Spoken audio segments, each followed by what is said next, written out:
그 십자가에서 고통스럽게 죽고 십자가에서 많은 사람들의 외면을 당하고 십자가에서 너무나도 부끄러운 모습으로 돌아가셔야만 했을까라는 질문이 남습니다. 오늘 이 십자가, 예수님께서 지셨던 이 십자가의 의미와 그리고 이 십자가를 통하여서 우리 가운데 내려온 은혜가 무엇인지 함께 생각해 보기를 원합니다. 첫 번째, 이 십자가는 유대인들이 계획한 종교적인 음모였습니다. 예수님을 죽이고 싶어 했던 유대인의 종교 지도자들이 참 많이 있었습니다. 왜냐하면 예수님 때문에 자기의 기득권들이 방해를 받기 때문이죠. 이 사람들은 예수님께 이렇게 질문을 했었습니다. 네가 그리스도냐? 그런데 여러분, 이 질문, 당신은 메시아입니까? 라는 질문은 상당히 종교적인 음모가 도사리고 있는 질문이었습니다. 이스라엘 백성들에게 있어서 메시아라는 단어는 왕과 동일한 단어입니다. 왕. 곧 이스라엘을 해방시켜주기 위해서 온 왕을 의미하는 것이죠. 그러나 이들은 처음부터 예수님을 메시아라고 생각하지 않았습니다. 그래서 당신은 메시아입니까? 당신은 왕입니까? 묻는 이 질문은 예수님을 올무에 빠뜨려서 법에 걸리게 만들려고 하는 의도가 있었더라는 겁니다. 그런데 한 가지 더 문제가 있었어요. 이런 정치적인 힘을 이용해서 예수님을 올무에 빠뜨려서 로마를 대적하는 우리의 왕이라고 선언하는 저 사람 잡아 죽여야 합니다라고 하는 반역죄를 뒤집어 씌워서 죽일 수도 있지만, 그렇다고 해도 예수님을 따르는 백성들이 너무나도 많았기 때문에 그 백성들로부터 비난을 받거나 그 백성들로부터 외면을 받을 가능성들이 있었더라는 겁니다. 왜냐하면 많은 백성들이 예수님을 선지자로 알고 따랐기 때문입니다. 그래서 백성들의 비난을 사라지게 할 방법으로 선택한 것이 바로 나무에 달아 죽이는 방법이었습니다.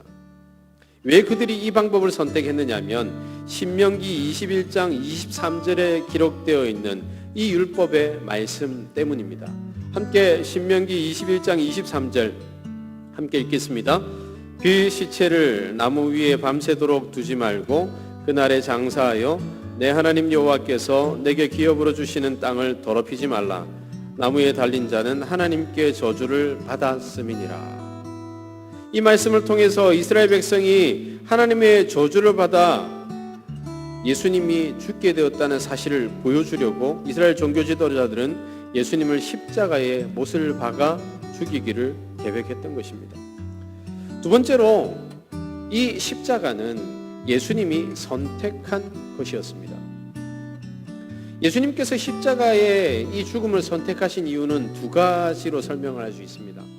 하나는 당신의 죽음이 유월절 사건의 성취라는 것을 보여줌으로써 성경 전체에 일관되게 흐르는 육적 이스라엘을 깨뜨리시고 영적 이스라엘 백성들을 형성하시는 하나님의 구원 계획을 명료하게 보여주시기 위한 것이었습니다. 또 십자가는 두 번째 의미가 있습니다. 그것은 보다 실제적인 의미인데요. 십자가는 하나님 앞에 선택될 백성들이 짓는 모든 죄를 대신 짊어지시고 그 죄에 대해 형벌을 받으신 사건이었습니다. 예수님이 대속하여야 할 죄가 얼마나 크고 악질적인 것인 줄 아십니까? 선택된 백성들이 그 지은 죄와 현재 짓고 있는 죄, 그리고 앞으로도 계속 지을 죄, 이 모든 죄를 예수님이 이 선택된 백성들을 위해서 짊어지셔야 하셨기 때문에 이 세상에서 가장 잔혹하고도 잔혹한 방법으로 죽임을 당해야만 했었다라는 것입니다. 세 번째, 십자가는 육적 이스라엘을 패하시고 믿음으로 새 이스라엘을 세우신 사건이었습니다. 요한복음 19장 15절에 이렇게 기록되어 있습니다. 그들이 소리 지르되 없이 하소서 없이 하소서 그를 십자가에 못 박게 하소서. 빌라도가 이르되 내가 너희 왕을 십자가에 못 박으랴. 대제사장들이 대답하되 가이사 외에는 우리에게 왕이 없나이다 하니, 하나님의 왕권을 가지고 보내신 예수님을 인정하지 않고 그 예수님을 자신의 왕으로 삼지도 않고 그 왕 필요 없습니다라고 선언해 버렸습니다. 그런데 하나님께서는 이 선언을 그대로 받으셨습니다. 그리고 하나님과 이스라엘 백성의 그 육적 계약 관계를 모두 깨뜨려 버렸어요. 하나님께서도 이스라엘 백성들 향하여서 더 이상 자기의 백성이 아닌 것처럼 취급하시기를 시작하십니다. 그런데 이 사건을 통하여서 또 하나의 은혜를 입은 사람들이 있습니다. 어떤 사람들일까요? 예수 그리스도를 믿는 영적 새로운 이스라엘 백성들이 생겨났더라는 겁니다.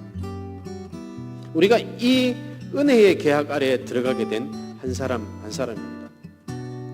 사랑하는 청년 여러분, 십자가의 사건은 비극입니다. 아픔입니다. 그러나 우리에게 하나님의 자녀가 될 수 있는 은혜를 허락해 주신 사건입니다. 따라서 우리는 이 십자가 사건을 생각할 때마다 우리를 새로운 삶으로 인도하신 하나님의 은혜를 고백하며 그 속에서 위로를 얻고 그 속에서 힘을 얻는 삶을 살아가야 할 줄로 믿습니다. 그리고 십자가 때문에 하나님과의 의존 관계, 순종의 관계가 회복되었으니 언제나 하나님의 이끄심 앞에 순종하며 하나님의 뜻을 드러내기에 부족함 없는 그런 하루하루를 살아가야 할 줄로 믿습니다.